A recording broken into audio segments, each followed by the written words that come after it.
Did they find it uncomfortable, or did they welcome you in a friendly way? I felt very welcomed. The first night we were there, we met in what they call a country club sort of atmosphere, and they were all there dressed in their finest to greet us and welcome us. I think that we always felt welcome throughout. We only spent a few days there, only 3 days, but there was always a feeling of being accepted, and they were glad to see us. How were you able to make contact with the Jewish community there? How did you touch them? How did you reach them?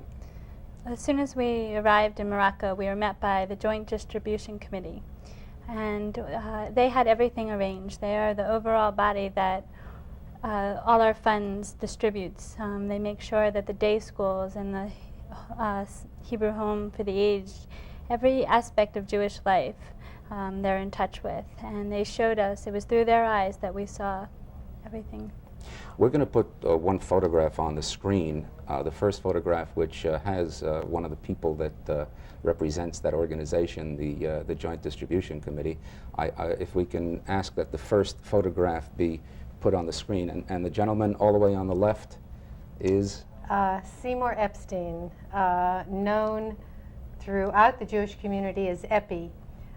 He was part of the, in charge of the JDC in Morocco for the last 2 years. He was really finishing up his term. I don't think any person in the JDC spends more than 2 or 3 years in a foreign country. He at the present is moved to the Paris community. But his primary goal is the education end of the JDC, how our dollars are spent for educating the children in foreign communities. How would you summarize the actual living conditions there? Do they live in some reasonable comfort and security? Many of the Jews there live in not reasonable circumstances, but very, very wealthy. We met many of them, both at synagogue and in other places, and they are dressed, the ones, many of them, in latest French fashions. They send their children to French university, they go to French schools, and of course that's the very wealthy portion of the Jewish community. And they do live very well. Not all of them. The other side of the coin is there too. But there are some that live beautifully. I'd like to get some idea of what their life is actually like. Let's begin, let's say, with religious life. Do they practice Judaism, and can they do it openly? Is this something that they can do openly? Yes. The Jewish community in Morocco is mostly an Orthodox community. There are many synagogues, especially in Casablanca, and they live, because it's a self-contained life, they live a Jewish life, and there's kosher butchers and there's kosher food available to them, and they really live an everyday Jewish life. There's no question about their Jewishness. All right, let's put the photograph number 2 on the screen, which should give us a photograph of an ark and a synagogue. And this was in a synagogue. Where would this be? This was inside the Mala, which was the old Jewish quarter in Casablanca. At the time we visited here, there was no service going on of any kind. But you could see that it was equipped with books. The ark was opened, and Are the synagogues in good shape? Are they maintained? Yes. It reminded me of a synagogue that you would see in Israel, not the American kind of synagogue with the plush seats and the carpeting, but the little neighborhood shul that you would find in Israel community. We were very privileged to be there during Sukkot. And we went to Sukkot is the Feast of Tabernacles, right, as we call it, and that's in around October. Right. And we went to services in Rabat, where there are 4 synagogues, and in Marrakesh. The one in Rabat was not your little neighborhood shul. It was the one we went to. It was the main one. It was a huge stone edifice. We got a little worried at the beginning because there was a policeman outside, but he was merely there to direct traffic. It was very, very crowded that night. Everybody knew exactly what they were doing. Their voices were loud and clear. Afterwards, we followed them down and we took part in the blessing at under the sukkah. And the same thing in Marrakesh a few days later. Beautiful, wonderful, open, free, windows open to the air, not afraid at all of having anybody know they're Jewish. You mentioned kosher butcher, and as a matter of fact, we have a photograph of what a kosher butcher shop looks like. The next photograph, please. And this is a kosher butcher again in that same area, in that Jewish quarter in Casablanca. Correct. And that's what a kosher butcher looks like. You're an expert. What's the quality of the meat like? We really didn't go into to any of the particular stores, but we were wined and dined there. The specialty of Morocco is lamb, and we had no trouble in feasting very nicely there. So the quality of food is pretty good. Absolutely. It's a little different than what we're used to, but one of the specialties is couscous, and we really all came home and had to take off the pounds that we put on there. Food was wonderful. Another question that really comes up is in terms of the economic standing. You mentioned that some of them are wealthy, but would you say that generally the Jewish community in Morocco is reasonably well off, or is there really a mix of all kinds of people? I think there's really a mix. However, a lot of the poorer people were airlifted out, and are in Israel now. The wealthier people, or those who can't afford it, are sending, as I mentioned before, their children to school elsewhere, either in France, and then they might not come back, more likely not come back, either stay in France or go to Israel. Of course, like with everything else, there always is a complete mix. There are people who are not well. But the people we met, the wealthier people, took pride in not only what the JDC is doing, but the pride of taking care of their own. They mentioned their own involvement with all of the human services. What kind of businesses are they in? How do they make a living? The one that stands out that I remember, he owned olive orchards. Merchants. They were basically merchants. And in Rabat, where I was privileged to sit with a lot of, it's Sephardic, so the women are separated. The women are behind the mechitza. A lot of them work for the American Embassy. Interesting. I think some are also in the hotel industry. I don't recall seeing anyone in the hotels because we were moved around rather quickly, but in some of the literature that was sent to us before, they said quite a few are involved in the hotels. I'd like to show the next photograph on the screen if we can.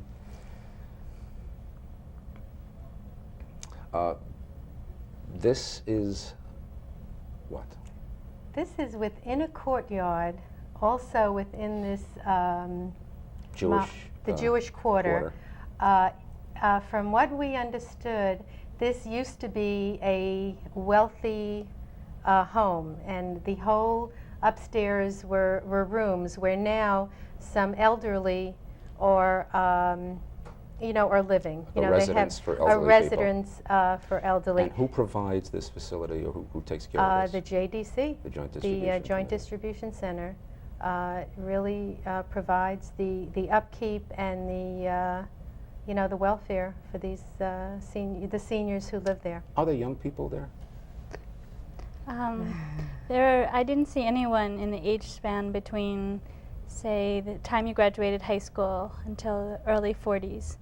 All the people that I talked to, I got quite a few phone numbers of parents asking to contact their children in New York or in California, that once they hit university age, they're sent, like Elaine said, away, and they most don't come back.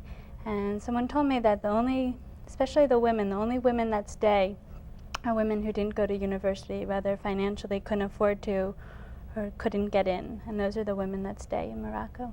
But there are a lot of teenagers and a lot of young people. A lot of young A lot of children. A young- lot of young people. Larger families.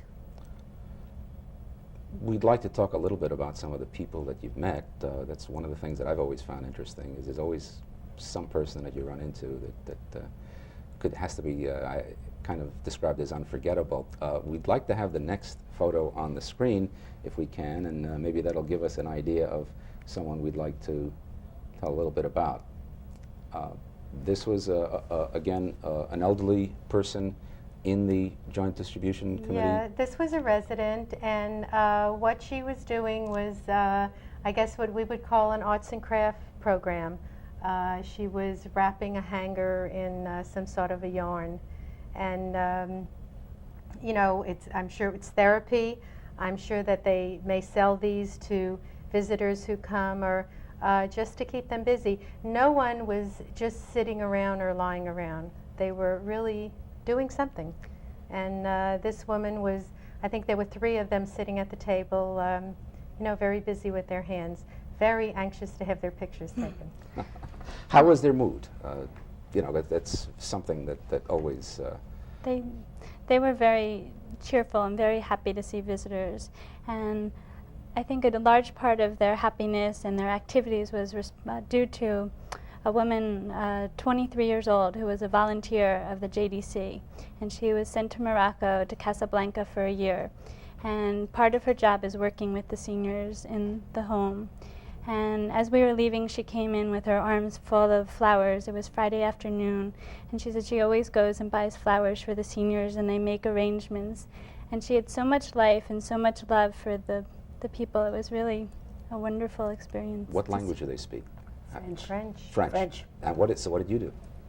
Interpreter. You had an interpreter. And they spoke Hebrew. And they spoke Hebrew. And I think just with a lot of eye contact and touching and feeling, we communicated, especially with the elder residents. One more photograph. The next photograph I'd like to have also put on the screen, and I think this is a gentleman that you'll recognize from...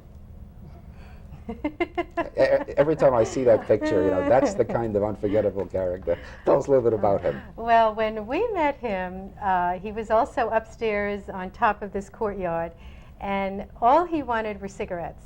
I mean, of the 80 women, he approached every single one of us with, you know, did we have cigarettes, with a Almost twinkle like he in had it his organized. right, with a twinkle in his eye that if you were a smoker, and most of us were not, you didn't give him 1 cigarette, you gave him your whole pack. And I saw his loot as we were leaving, and he had a big bag of cigarettes. What he does with them, I don't know, but he did okay. We also met him, of course, many months before, and he was peddling, not cigarettes, but he was peddling something, some kind of a trinket, and wanted an exorbitant price for it. And, you know, it was an elderly Jew from another country, so you did the best you could. But he was a goner. I'd like to talk a little bit more about the condition of the youth, because that kind of gives us a picture of what the future holds. So what can we say about the status of the youth, especially the younger children in Morocco? What's happening to them? I think their education is, especially their Hebrew education, is very impressive. We were there a few days before Purim, and the children, and I don't think they knew that we were coming, or if they did, they found out that morning, so they did not have time to prepare for us. But they got up as a class and recited the Megillah. I mean, little, you know, 2nd and 3rd graders, and I was extremely impressed, because I'm not sure that, you know, our children here are able to, you know, have such gusto for their Hebrew education. I'd like to put up the next photograph, which actually is a photograph in one of the classrooms that you took. If we can have the next, that's in one of the schoolrooms. Yes. And those children are about how old, would you say? I would say they're 1st graders, 2nd First graders. And they learned to speak Hebrew by that, Yes. by that age? They were, it was, And they you know, feel comfortable with it? yeah. In Marrakesh, at shul that Friday night. They all seemed to take turns and know their part. And there was one little boy, he couldn't have been more than 8. He was standing right next to his father, because the women were behind the curtain, and in the loudest voice, his voice shone above everyone else. He knew that entire service by heart. And he was not the only one. Do they have problems getting things like prayer books and books to study from in Hebrew? Is that available to them freely? I think that they are very free to be Jews in Morocco. And I saw no lack of books or articles of, Jewish articles. I don't. How about the situation with regard to Israel? No direct flight. No direct flight. And you're really not allowed. They asked us not to mention the word Israel in Morocco. As a Jew, there is no problem whatsoever. The minute you decide to talk about Jews in relation to the state of Israel, that is absolutely no-no. That's not because of the present king. I think that's because they're part of the Arab nation. And for Mohammed V to maintain his place in the Arab nation, he has to go along to some extent, a minor extent, to what the rest of the Arab nations do. The Jewish community is very thankful to the king. And many times, many times, we thanked the king and we toasted to the king. And we were talking to many people, and they said that the king's father said to the world during World War II, he said to Hitler that these are my children also, and you can't hurt them. And that really touched us, that even in this Arab world, they live freely as Jews. One of the concerns that I know people have in the Middle East is the rise of fundamentalism. Is any signs of that in any big way in Morocco, or is that tend to be a fairly moderate? I think it's fairly moderate. I didn't notice any. The king is all powerful. His picture is all over the place, and they really adore him. And talking about that feeling, in Rabat, they were very, very proud of the fact that during the high holidays, one of the chief ministers comes to that synagogue on the high holidays to pray for the well-being of the king. How does the Jewish community look to the future of the Jewish community in Morocco? How do they feel about the future?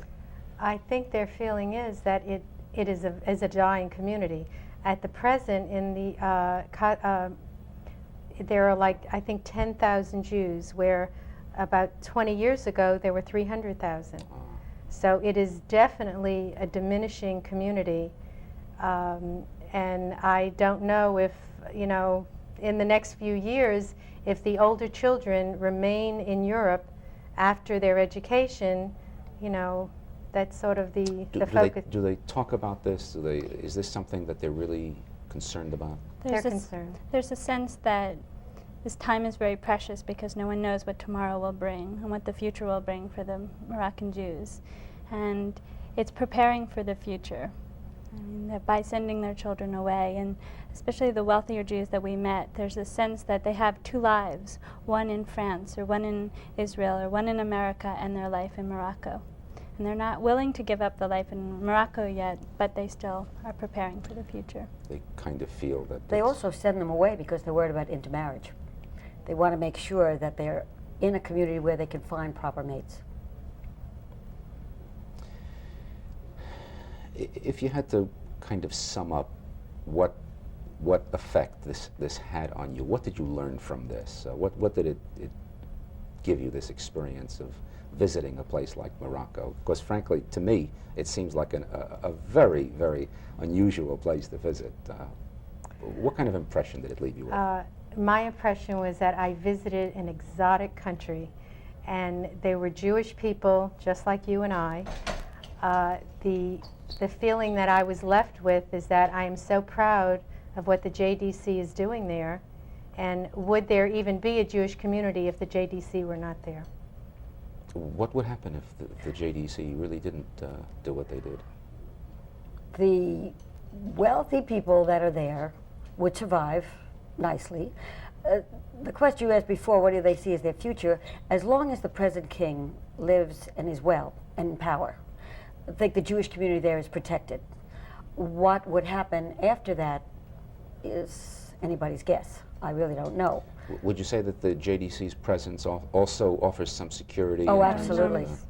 It's just the fact that there's some visibility and awareness. A lot of visibility. And it gave them, the Jewish community, such a sense of security that money was raised throughout America for UJA to help the joint, that we care about their life. And that's what I was left with, that all these faces that I met that ranged from the children to the seniors were part of what we do, and part of what we do every day. How did the children respond to you specifically? That must have been something interesting. They sang and sang. I couldn't pull myself away from there was a daycare room where they were 2, 3, and 4 years old. And there was one little boy who had a French outfit on and a little painter's hat. And I just stood there staring at this child and hearing him sing Jewish songs in Hebrew. And that's what it's all about. And it was difficult for me to leave. They were very excited to be with us. I mean, they were all around our ankles. They didn't want us to leave. But the children in shul, behind the mechitza, with their mothers, are Around our ankles. They didn't want us to leave.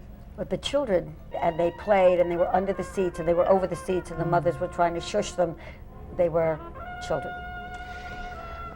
Okay, again, you say it was an exotic place to visit. It was interesting. You weren't apparently afraid from a security standpoint, but I have to tell you that I sense that the sense of security obviously is something that took some courage for you to even consider making this trip. And from that standpoint, I think that you really deserve some credits and a yashikoah for really taking it upon yourselves to going to the Jewish people of Morocco and sharing with them some of your Jewish heritage and linking up with them and providing some of the encouragement that they need.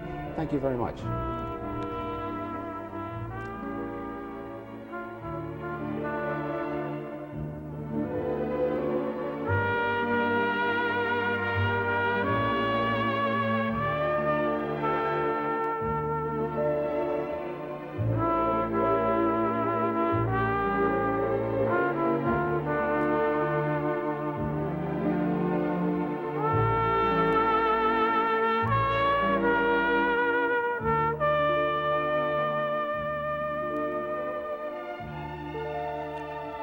We would like to thank our guest for joining us for this program. We hope you will tune in for our next program in the series, Judaism Today. Judaism Today is brought to you by the New Jersey region of the United Synagogue of America. We welcome your comments and suggestions, and we invite you to write to us at the United Synagogue of America, Deerfield Road and Academy Terrace, Linden, New Jersey, 07036. That's the United Synagogue of America, Deerfield Road and Academy Terrace, Linden, New Jersey, 07036.